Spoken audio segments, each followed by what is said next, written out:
Iran और Israel के बीच में लगी आग अब हमारे घर तक पहुंच चुकी है, क्योंकि इसकी वजह से अब हमारे घर में जो चूल्हे जल रहे हैं वो हो सकता है बंद हो सकते हैं। LPG crisis. LPG crisis. LPG crisis is now hitting restaurants and hotels across the country, and the impact is already being felt in kitchens, eateries, and even transport systems. 3 दिन से ट्राई कर रहा हूँ, सिलेंडर बुक नहीं हो पा रहा है। कहाँ से इतने पैसे लाना ब्लैक के लिए? हम मजदूर आदमी हैं, बताओ जो बच्चों को पाले गए इतने ब्लैक में ये गैस खरीदेंगे।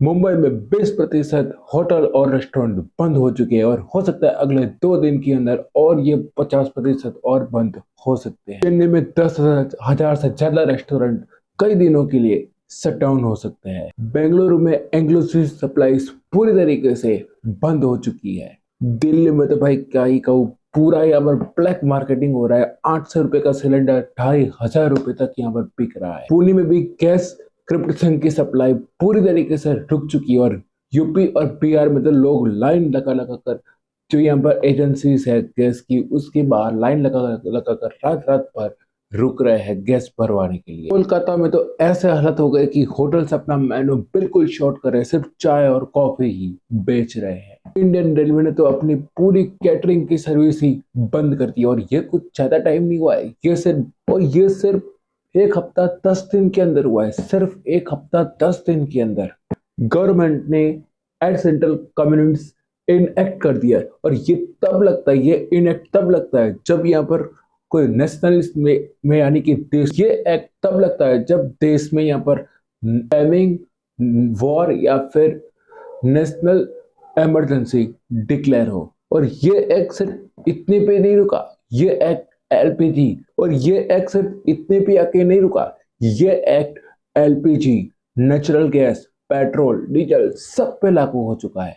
एलपीजी की जो बुकिंग थी पहले 21 दिनों की थी और उसको बढ़ाकर अब 25 दिन की कर दी गई है। कमर्शियल गैस की सिलेंडर की सप्लाई कई जगहों पर सस्पेंड कर दी गई है। रिफाइनरीज को ऑर्डर दिया गया है कि अपना जो प्रोडक्शन है उसको मैक्सिमाइज करो। ये तब हो रहा है जब यहाँ पर ईरान स्टेट ऑफ और ये तब हो रहा है जब ईरान ने अपना स्टेट ऑफ हमास का रास्ता पूरी तरीके से बंद कर दिया है। भारत अपना 62% एलपीजी यहाँ पर इंपोर्ट करता है। और बात करूं कोई और रास्ते से लाने की तो नहीं, क्योंकि यहाँ पर इंपोर्ट का मेजॉरिटी रास्ता सिर्फ स्टेट ऑफ हमास से ही आता है। और आपको पता ही है कि गवर्नमेंट अपनी यहाँ पर जो मीडिया है उसके द्वारा यहाँ पर सबको दिखाती है कि भाई सब चंगा सी, लेकिन अगर आप ग्राउंड रियलिटी देखने जाओगे तो वो बिल्कुल ऑपोजिट साइड है जो यहाँ पर गवर्नमेंट मीडिया से दिखवाती है। तो आज हम समझते हैं कि यह क्राइसिस कितना बड़ा है, कहां तक पहुंच चुका है और हम यहाँ पर यह भी समझेंगे क्या ये जो असर है इसका वो सिर्फ एलपीजी पर भी रहेगा या फिर और ज्यादा बढ़ेगा। और हम ये भी देखेंगे कि क्या सिर्फ भारत में ये असर हो रहा है या फिर पूरी दुनिया त्राहिमाम कर रही है। आइए देख लेते हैं आगे चल के। तो इस वीडियो स्टार्ट करने से पहले मैं आपको कुछ बताना चाहूंगा कि ये वीडियो जब अपलोड हो रही है उसके 1 हफ्ते पहले मैंने यहाँ पर ये वीडियो को शूट करा है और ये वीडियो कुछ रीजंस की वजह से 1 हफ्ता 10 दिन लेट अपलोड हुए। तो हो सकता है इसमें जो भी ईरान या फिर इजराइल का जो भी चल रहा है वॉर उसमें कुछ हो सकता है, कुछ अपडेट भी हुआ हो, शायद ईरान ने रास्ता खोल भी दिया हो स्टेट ऑफ हमास का, कुछ भी हो सकता है गाइस, मुझे नहीं पता क्योंकि ये वीडियो थोड़ा सा लेट अपलोड हो रहा है और ये मैं तभी शूट कर रहा हूँ जब मैं ये वाली वीडियो शूट कर रहा हूँ, यानी कि इस वीडियो के अपलोड होने के 1 हफ्ते पहले से, यानी कि आज हो रही है 8 मार्च 2026। पूरे भारत से आप कहीं भी न्यूज उठाकर देख लो आपको यही चीज देखने को मिलेगी। ऑलमोस्ट हर स्टेट से खबर आ रही है कि एलपीजी की यहाँ पर शॉर्टेज हो चुकी है और मुंबई में तो यहाँ पर क्या ही बात करूं, रॉकेट की स्पीड से यहाँ पर बुकिंग हो रही है। लोग पैनिक होकर यहाँ पर एडवांस में बुकिंग करवा रहे हैं। टेलर्स है वो ये कह रहे हैं कि जो सब्सिडाइज जो सिलेंडर्स है वो लोग यहाँ पर ब्लैक मार्केटिंग में खरीद रहे हैं। पुणे के अंदर गैस शॉर्टेज की वजह से पुणे के म्युनिसिपल कॉर्पोरेशन ने 20 पेट्रोलियम को बंद कर दिया है और ये एक्शन ऐसे ही नहीं लिया गया है, ये एक्शन मिनिस्टर ऑफ पेट्रोलियम के ऑर्डर पर लिया गया है जो कि 5 मार्च को आया था। मतलब भाई देख रहे हो, इनको ये बात पहले से पता थी और ये बात हमारे सामने अब आ रही है। दिल्ली में गैस सिलेंडर की सप्लाई कंप्लीटली कोलैप्स हो चुकी है और दिल्ली में तो पूरी तरीके से ब्लैक मार्केटिंग चल रही है और एनसीआर में तो 1500 तक यहाँ पर सिलेंडर बिका जा रहा है। दिल्ली के हाई कोर्ट में भी यहाँ पर गैस सिलेंडर की सप्लाई बंद हो चुकी है। उसके कोर्ट के कैंटीन में सिर्फ सैंडविच और वसंत कुंज में तो डीलर सीधा कह रहे हैं कि हम गैस सिलेंडर की सप्लाई नहीं कर सकते हैं, क्योंकि वो यहाँ पर कह रहे हैं कि वहां पर तड़कारा रेस्टोरेंट के पास वहां पर उनका तंदूर लगा हुआ है जो कि 80% से ज्यादा ऑफलाइन है। बेंगलोर में भी होटल इंडस्ट्री पर मेजर इम्पैक्ट आया है। भाई साहब, एक होटल ने तो अपना पूरा मेनू हटा दिया और सिर्फ चाय और कॉफी बेचे जा रहा है। और एक जो दूसरा होटल है वो तो ये कह रहा है कि भाई अब से लकड़ी जला का खाना बनाया जाए। तमिलनाडु में चेन्नई होटल एसोसिएशन ने यहाँ पर एलपीजी के सप्लाई के लिए पीएम मोदी को अर्जेंट लेटर लिखा है। कोयम्बटूर का आइकॉनिक होटल अन्नपूर्णा में यहाँ पर जो कभी बंद नहीं हुआ था होटल 50 सालों से, उसको भी यहाँ पर मेनू रिड्यूस यहाँ पर अनाउंस करना पड़ा है, यानी कि वहां पर एकदम लिमिटेड चीजें मिलेगी। नेशनल रेस्टोरेंट एसोसिएशन ने बोला है कि अब यहाँ पर रेस्टोरेंट्स के पास दिल्ली में सिर्फ 2 से 3 दिनों का ही गैस बचा होगा और NRAI 5 लाख से ज्यादा रेस्टोरेंट को यहाँ पर रिप्रेजेंट करता है। रेस्टोरेंट इंडस्ट्री में आज के टाइम पर 80 लाख लोग काम करते हैं और भारत में और 90% से ज्यादा यहाँ पर भारत में रेस्टोरेंट्स एलपीजी गैस सिलेंडर पे चलते हैं। और अगर यहाँ पर टाइम से गैस का सप्लाई नहीं हुआ तो इन सब की जॉब सिर्फ एक दिन में खत्म हो जाएगी। अगर गैस नहीं पहुंची, इन रेस्टोरेंट्स को बंद करना पड़ा तो इन सब की जॉब सिर्फ एक दिन में चली जाएगी। और हाँ, इतना ही नहीं, इतने लोग की जॉब नहीं जाएगी, और लोगों की भी जॉब जाएगी। अब आप कहेंगे किसकी, तो किसकी आप सुनिए। जो लोग ऑनलाइन फूड डिलीवरी करते हैं उन सब की जॉब्स भी चली जाएगी और इससे क्राइसिस और ज्यादा बढ़ सकता है। और दिक्कत सिर्फ इधर नहीं है, प्रॉब्लम सिर्फ रेस्टोरेंट में ही नहीं है। अभी अब प्रॉब्लम पंजाब में वेडिंग्स लोकेशन ओनर्स और कैटरर्स में भी है, क्योंकि वहां पर अभी के टाइम पर जो वेडिंग सीजन है वो बहुत ज्यादा पीक पर चल रहा है। देखिए, बिहार में सप्लाईज कम हो रही है, आसाम में प्रोटेस्ट हो रहे हैं, गुजरात की बात करूँ तो छोटी छोटी इंडस्ट्री यहाँ पर बंद हो रही है, झारखंड में प्लानिंग बाइंग और ब्लैक मार्केटिंग बहुत ज्यादा बढ़ रही है। ओडिशा में जो रेस्टोरेंट है वो यहाँ पर कोयले वाले जो पहले तक चूल्हे चलते थे वैसे चूल्हे पर यहाँ पर शिफ्ट हो रहे हैं। छत्तीसगढ़ में रायपुर में यहाँ पर गैस की जो सप्लाई है वो यहाँ पर खत्म हो रही है, बंद हो रही है। हिंदुस्तान पेट्रोलियम ने अपने इंडस्ट्रियल और कॉमर्शियल कस्टमर को एक लेटर लिख के बताया है कि अल्टरनेट फ्यूल का आपको इंतजाम करके रखना चाहिए। और ये लेटर भी 6 मार्च को लिखा गया था, तो इनको भी पता था कि ये सब चीजें होने वाली है, पहले से इनको पता था। बीसीसीआई के चेयरमैन अरुण धूमल ने भी बोला है कि अगर ऐसे ही गैस सप्लाई में यहाँ पर दिक्कतें आती रही तो यहाँ पर आईपीएल को डिले करना पड़ सकता है, जो कि 28 मार्च से स्टार्ट हो रहा है। जब एलपीजी शॉर्टेज की न्यूज पूरे देश से आने लगी और ट्विटर पे बवाल होने लगा तो गवर्नमेंट की साइड से कोई रिप्लाई या फिर कोई बयान तो जारी नहीं हुआ। लेकिन आप सब इनकी मीडिया को तो जानते हो, मैं किसी पार्टी को डायरेक्ट टारगेट नहीं कर रहा हूँ, लेकिन मीडिया वाले यहाँ पर गवर्नमेंट के सोर्स दे के कह रहे हैं कि गवर्नमेंट ने यहाँ पर इन सब चीजों को फिर से कंटिन्यू करने के लिए प्रोसेस शुरू कर दी और प्रोसेस कंप्लीट भी हो चुकी है और पहले जैसी चीजें फिर से सप्लाई होने भी लगी है। एनआई पे चलाया गया कि हमारी एनर्जी सिक्योरिटी बहुत कंफर्टेबल है, एलपीजी एलएनजी की कोई शॉर्टेज नहीं है। भारत में और भी जो सप्लायर्स है उनसे बात कर रहा है, ऑस्ट्रेलिया कनाडा जैसे देशों से बात चल रही है। और पेट्रोल डीजल के दाम तब तक नहीं बढ़ाए जाएंगे जब तक यहाँ पर जो क्रूड ऑयल का जो प्राइस है वो $100 से बढ़कर $130 प्रति कैलोरी के प्राइस पर नहीं बढ़ता। अब कुछ लोगों को आपको जानते ही है जो कि सरकार को आके इसे ब्लेम करने का काम करते हैं, वो आके यहाँ पर ये कहने लगे कि ये एक प्रोपेगेंडा है, पाकिस्तानी प्रोपेगेंडा है। लेकिन इन सब के बाद फाइनली 10 मार्च को यहाँ पर गवर्नमेंट सामने आई है, उन्होंने यहाँ पर एक्सेप्ट किया कि प्रॉब्लम बहुत ज्यादा बड़ी हो चुकी है और तब यहाँ पर लागू हुआ Essential Commodities Act 1955। Central government has issued the natural gas supply regular order 2026 जब यहाँ पर ये लागू हुआ और यहाँ पर 4 प्रायोरिटी सेक्टर बनाए गए, जिसमें पहला था जिसमें रखा गया पहला पीएनजी, सीएनजी और एलपीजी का प्रोडक्शन जो कि पाइपलाइन के जरिए आता है, और ट्रांसपोर्टेशन वगैरह रखा गया। प्रायोरिटी 2 में रखा गया फर्टिलाइजर प्लांट को, सेकंड में रखा गया। प्रायोरिटी 3 में थे इंडस्ट्री वगैरह, और प्रायोरिटी 4 में थे बाकी सारी जो चीजें बची है वो। पेट्रोलियम मिनिस्टर हरदीप सिंह पुरी जी बोल रहे थे, starting that no shortage of energy in India and no reason of compulsory of worry mind ongoing political tension in West Asia। PM Modi ने अपनी कैबिनेट बैठक में कहा कि ये सब वॉर की वजह से जो कॉमन मैन है उनको यहाँ पर डिफेक्ट नहीं होना चाहिए, इनका इम्पैक्ट नहीं पड़ना चाहिए। पीयूष गोयल ने बोला कि no shortage of fuel. Parliament में बताया गया कि 74 दिन का यहाँ पर सब फ्यूल और यहाँ पर गैस वगैरह रखा गया है, लेकिन यहाँ पर इसकी सच्चाई क्या है? इसकी सच्चाई बिल्कुल उल्टी है। यहाँ पर क्या है, देखिए यहाँ पर ब्लैक मार्केटिंग हो रही है, होटल्स वगैरह बंद हो रहे हैं, मेटोरियम्स तक यहाँ पर बंद हो रहे हैं, कमर्शियल सप्लाई जो है वो सस्पेंड करी जा रही है, और यहाँ पर जो रिफ्यूलिंग की जो डेट है यानी कि जो दिन है उसको 21 से बढ़ाकर 25 दिन कर दिए गए हैं। कमर्शियल और डोमेस्टिक दोनों जो सिलेंडर है उसके रेट बढ़ाए गए, और आप जो बोल रहे हो और जो हो रहा है उसमें जमीन आसमान का फर्क दिख रहा है।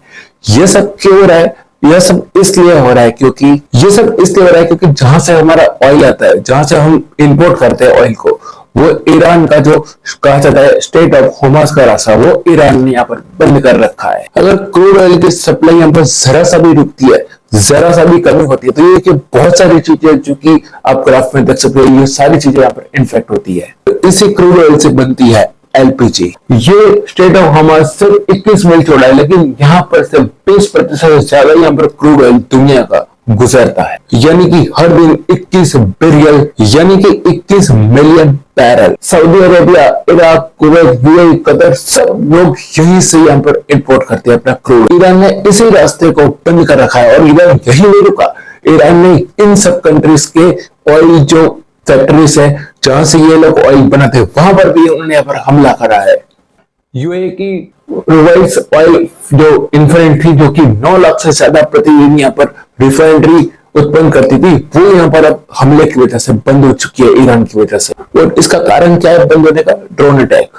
और यहाँ पर सऊदी अरेबिया में भी जो सबसे बड़ा यहाँ पर रिफाइनरी जो ऑयल का जो है उत्पादन होता है, वो भी यहाँ पर ड्रोन अटैक की वजह से बंद कर दिया गया है। कतर की टॉप एलएनजी प्रोडक्शन कंपनियां भी बंद हो चुकी है, जो कि अब खुलने में उसको 1 महीने से ज्यादा का वक्त, क्योंकि उन्होंने ये जाहिर कर दिया कि अब भाई हम इसकी डिलीवरी नहीं कर सकते। उन्होंने हाथ खड़े कर दिया। 42% एलएनजी है वो कतर से इंपोर्ट करता है, और यहाँ पर और कतर का ओवरऑल 82% एलएनजी है वो यहाँ पर एशिया में इंपोर्ट है। इसलिए सब लोग पर थाईलैंड ने फुल एनर्जी जो उसका जो मांग है उसको कम करने के लिए पूरी गवर्नमेंट को वर्क फ्रॉम होम दे दिया है। वियतनाम में भी लोगों को बोल दिया कि भाई अपने घर में बैठ के ही काम करो। एकदम से मार्च 2020 यानी कि 2020 की याद आ गई। एकदम से वहां पर 97% तक ट्रैफिक कम हो गया। कोई भी कंपनी वहां पर जाना ही नहीं चाहती। दुनिया की सबसे बड़ी शिपिंग कंपनी मक्स ने भी Oman, UAE, Saudi Arabia, Kuwait,